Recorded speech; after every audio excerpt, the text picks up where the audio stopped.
Welcome to NTD News Today. I'm Kevin Hogan. Let's take a look at our top stories. The Senate passes the multi-billion-dollar health and climate bill in what could be a historic win for Democrats, but lawmakers and analysts are divided over whether or not it will help reduce inflation in the long run. And speakers at C-PAC are focused on stopping socialism from spreading in the U.S. One of the speakers says his country fought communism already. Now it's America's turn. Former Twitter CEO Jack Dorsey calls for an end to the Chinese Communist Party in response to a report on Beijing's harsh zero-COVID policy. 2 more port cities in China are now under lockdown as a result of that policy.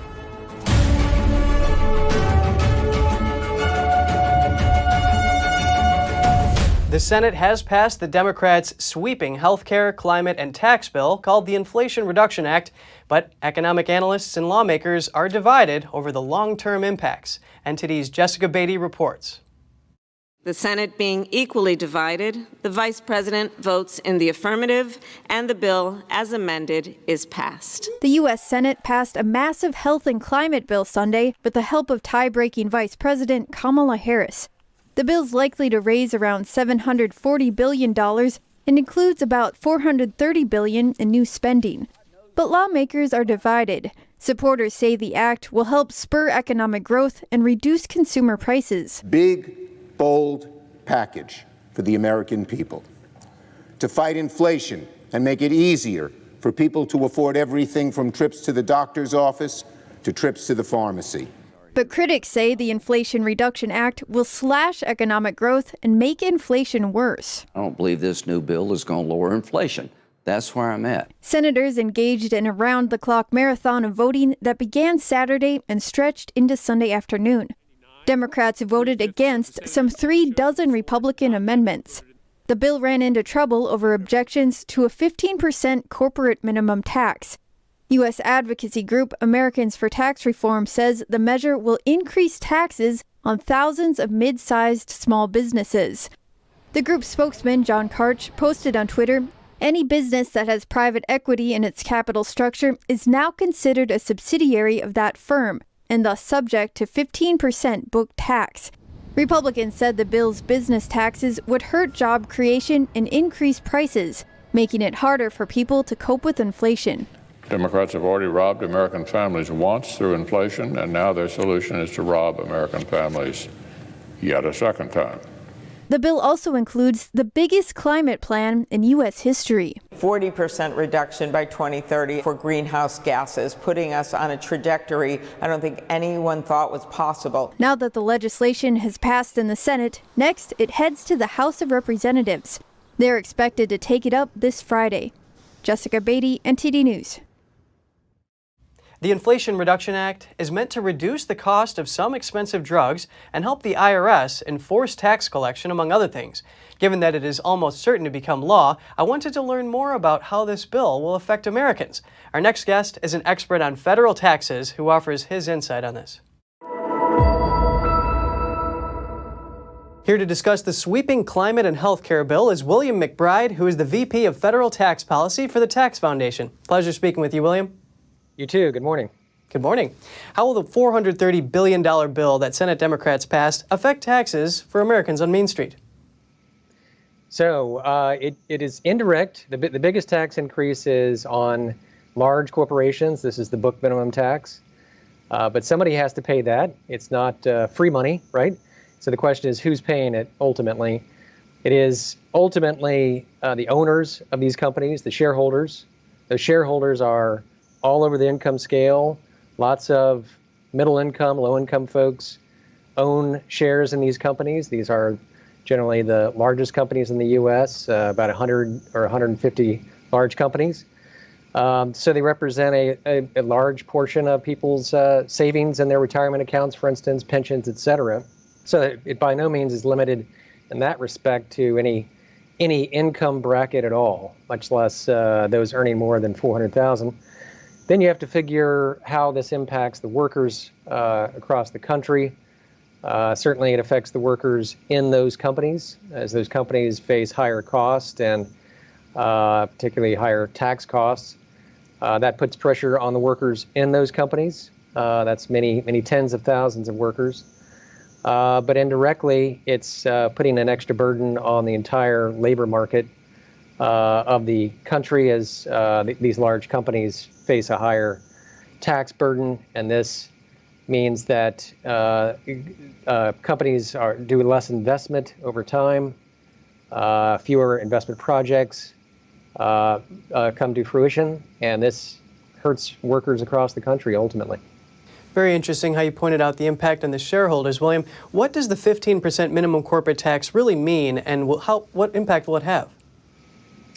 Right. So it sounds like it's free money, perhaps. It's large companies that write the check. But it's ultimately, somebody has to pay this. The burden is felt by somebody, and the question is who. It is in the short run next year when this bill goes into effect, beginning January 1. In the short run, it is shareholders and shareholders in those companies. Just take a look at your retirement accounts, your pensions, what have you, IRAs, and check and see what the biggest holdings are. Very likely they are in these large U.S. companies. So basically anyone who's got a retirement account or any sort of savings in a pension or whatever has exposure to these tax increases. Definitely something to look into for people with stocks.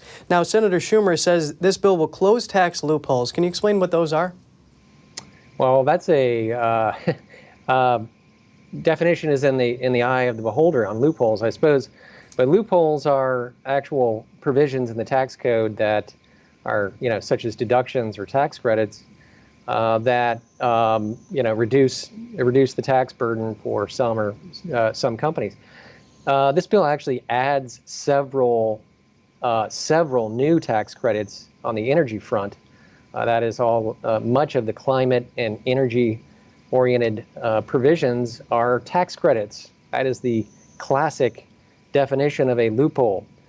And then it implements this book income tax, which is a very sort of crude way to claw back some loopholes. But the book tax basically amounts to an extra layer of tax thrown on top of the very already complicated corporate tax.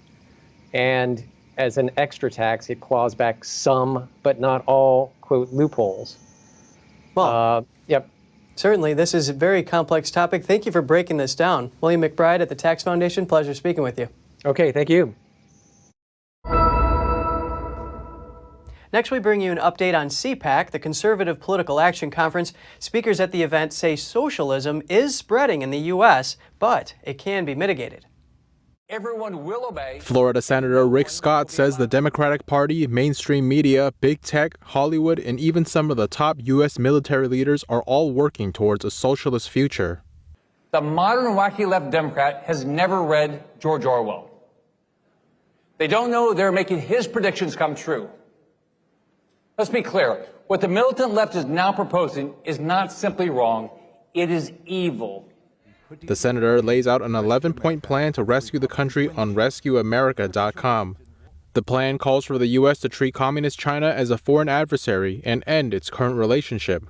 Other steps include ending voter fraud and firing prosecutors who don't do their job to punish criminals under the law. Texas Senator Ted Cruz also focused on woke policies at the conference. He says President Biden's policies have led to skyrocketing inflation. It's so bad, Antifa can't afford bricks.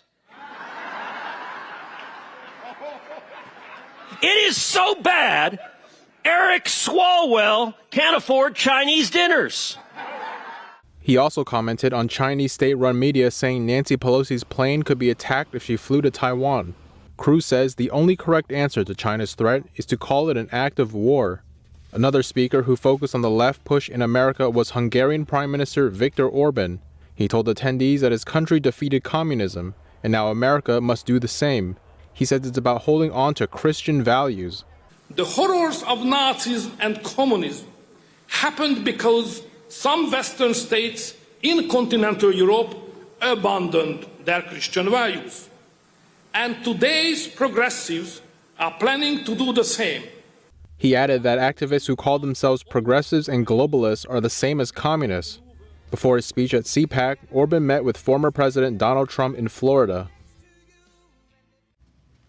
As mentioned by Senator Cruz, he says Biden's policies are causing inflation. On the other hand, the Biden administration has sought to ease price pressures by bringing down the cost of gas via releases from the National Petroleum Reserve. It has also pledged to reduce drug prices through Congress, which the Democrats' recent bill would do. That's on top of resisting what Biden calls Republicans' efforts to diminish Social Security and Medicare. And in other news, former Twitter chief Jack Dorsey is speaking out against Beijing's tough COVID-19 restrictions, calling for an end to the Chinese Communist Party.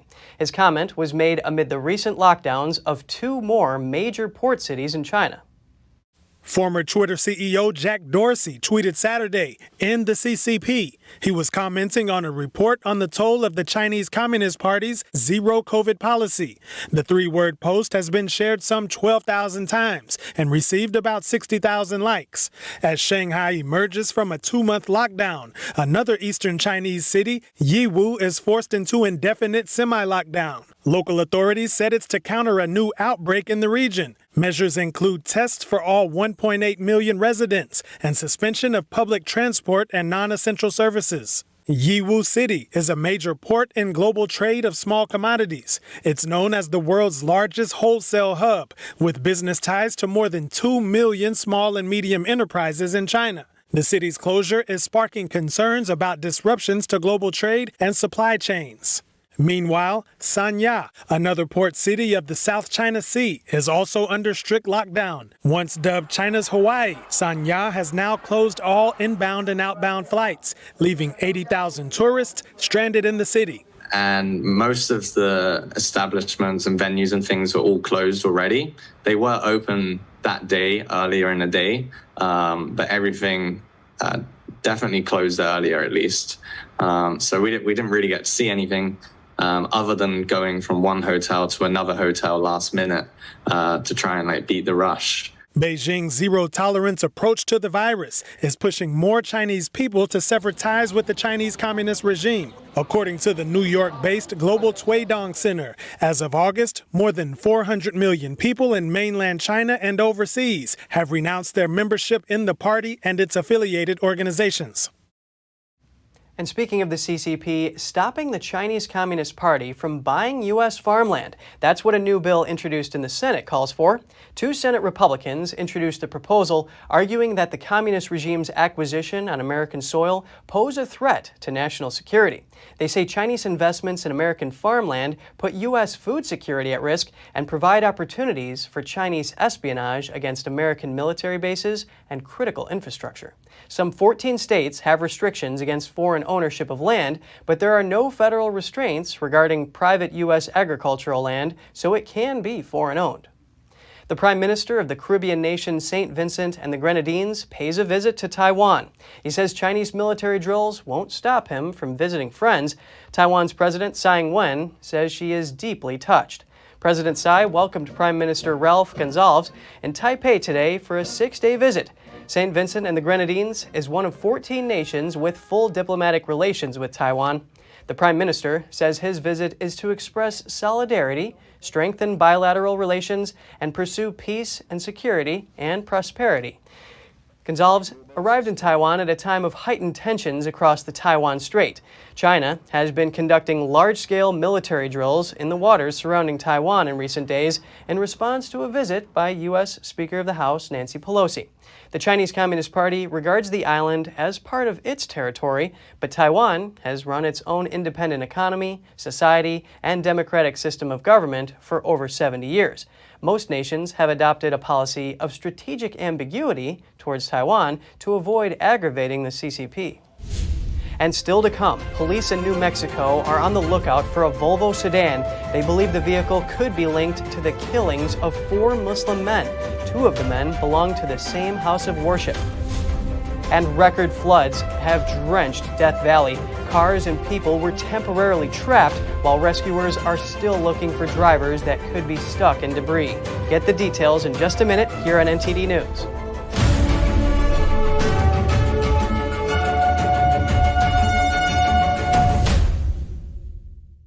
Hello, I'm Mike Lindell, and as you know, my passion is to help each and every one of you get the best sleep of your life. That's why I created my new Giza Dreams bed sheets. I started by using the world's best cotton called Giza. It's only grown in a region between the Sahara Desert, the Mediterranean Sea, and the Nile River. It's ultra soft and breathable, but extremely durable. I guarantee you they'll be the most comfortable sheets you'll ever own. I do not like my sheets. I love my Giza Dream sheets. I'm interrupting this commercial to bring you my BOGO extravaganza. For example, you can buy one of my Giza Dream bed sheets and get a second set absolutely free. Or my 6-piece towel sets. Buy one set, get another one absolutely free. Or you can get my classic premium My Pillow and get another one absolutely free. So call the number on your screen or go to mypillow.com. Use your promo code to get my buy one, get one free offers and get deep discounts on all my pillow products. Welcome to RenBiz.com, the education and career program where parents rule. We replace public schools and universities. We are for ages 6 to 100. Never any big student loans with us. You graduate with a traditional diploma, a university degree, and your own family business. Adults returning to obtain better careers. Parents looking for better academic and career opportunities for their kids. At Business Occasion, you spend 50% of your time on traditional education and 50% on business education, including setting up your own family business. Learning is in your small, in-person pods of 6 to 10 students. At Renaissance Business Occasion, aka RenBiz.com, graduation means you have a degree and your own family business. Like education always should have been, a transition to getting a career.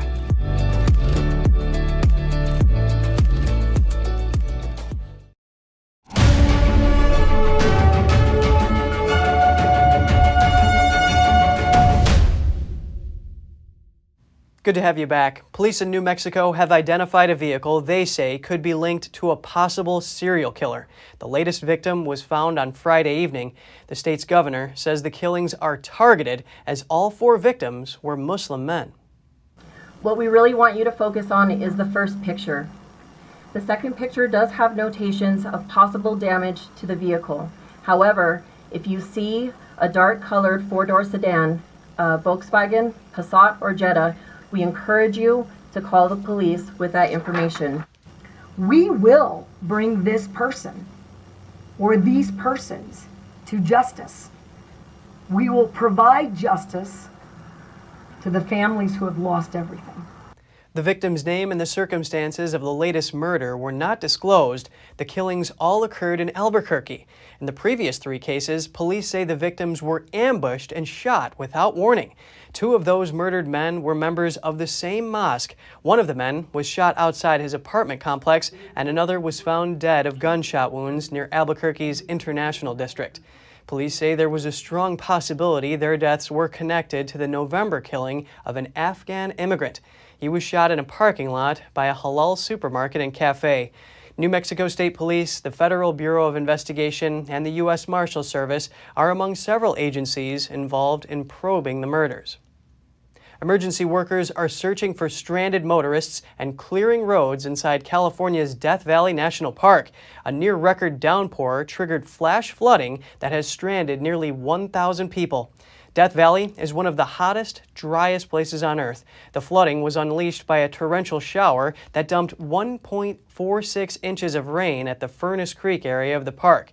It nearly matches the previous record of 1.47 inches from a downpour in 1988. About 500 visitors and 500 park staff were stuck inside the area. The park is temporarily closed. With help from emergency crews, authorities escorted cars out of the area. They are conducting aerial searches for potential stranded motorists. The park reports that floodwaters pushed dumpsters into parked cars, shoving vehicles into each other. The excess water also swamped facilities, hotel rooms, and business offices, but no injuries were reported. Canceled flights and delays left travelers stranded over the weekend, and today isn't looking much better. More than 300 U.S. flights are canceled, and there are more than 1,100 delays, all before 9 a.m. Eastern today. That's according to FlightAware. Between Saturday and Sunday, there were more than 1,600 cancellations and about 15,000 delays. In many cases, weather was to blame, like in Chicago, which was impacted by heavy rain and flash flooding. But travelers are also feeling the effects of airline staffing shortages and air traffic control delays. After a run-in on the tarmac, the FAA says a Jetblue plane clipped a Southwest Airlines jet while on the ground at LaGuardia Airport on Sunday. The agency says no one was injured and the Southwest plane was empty. The administration says the wingtips of the two planes touched while the Jetblue plane was being pushed back from its gate. The FAA says air traffic controllers were not directing the aircraft at the time. And once a year, hundreds of people from across the globe flock to the small village of Bath, Illinois. Located about 3 hours south of Chicago, they gather to take part in a one-of-a-kind competition. Organizers say the, quote, redneck fishing tournament began about 17 years ago to help rid the Illinois River of Asian carp. The fish is an invasive species threatening the Great Lakes region. Competitor Jim Voris says the fish jump out of the water like popcorn. He likens it to being on a roller coaster for the first time. As the fish soar in the air, competitors in boats try to catch them. They gear up with helmets for protection and nets to catch the frisky fish. Once caught, each team's fish are counted, and the fish are turned into fertilizer and animal feed used in products like dog food. Organizers say proceeds from the event go to help homeless veterans in Illinois. The Italian army carried out a controlled explosion of a World War II bomb. The bomb was discovered in the low water after the country's largest river, the Po, dried up. Italy has been facing the worst drought in 70 years, and last month the country declared a state of emergency for areas surrounding the Po, which accounts for roughly a third of the country's agricultural production. A 1,000-pound bomb dating back to World War II was discovered on July 25th near a small northern town close to the city of Mantua. The Army detonated it this weekend. About 3,000 people living in the area had to be evacuated, and the area's airspace, that stretch of river, a rail line, state road nearby, were all closed. Bomb disposal engineers removed the fuse, and the bomb squads, escorted by local police, transferred the device to a quarry where it was destroyed. With scythes in hand and sun hats on their heads, Lithuanians raced in a traditional mowing competition this weekend. A large field in southern village was turned into a 100-meter-long meadow zone. That's where about 50 contenders, including refugees from Ukraine, put their skills to the test. They mowed around various obstacles, like hidden birds' nests. The competition aims to promote the use of traditional scythes as a way to slow down in the fast-paced world. One of the championship's organizers said the scythe is a tool where you can slowly get into nature. It is a kind of meditation on mowing. The event's coordinator said this agricultural technique was once a daily practice, but has now become largely forgotten, with only a few people knowing their way around a scythe. Cheering fans could also try their hands at the scythe mowing and learn how to properly sharpen the blade or hold the grips. It took just 3 minutes and 54 seconds for the winner to complete the 30-meter-long race. And hundreds of dog fans and dozens of dogs gathered on Pacifica State Beach in California for the World Dog Surfing Championships. Dogs competed in categories according to their size. The canines also competed as tandem dogs, as well as tandem human and dog with their owners on board. Dogs were judged on multiple factors, including the length of the ride, surf technique, confidence, and size or strength of the wave. As for board riding techniques, categories the dogs are judged on include standing on all fours, sitting, and laying down.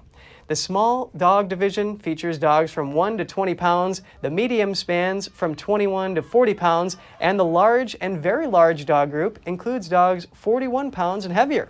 A local dog owner who came to watch the competition said the event was amazing. She added that she hopes her dog will be inspired by seeing what other dogs can do. And thank you so much for joining us. We're going to put our email address on screen. We'd love to hear from you. For podcasters, that's news.today@ntd.com. Until next time, Kevin Hogan, NTD News, New York City.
Thanks for watching us on YouTube. Did you know YouTube only keeps selective videos on its platform? So if you want to make sure you get the full picture, just subscribe to our newsletter.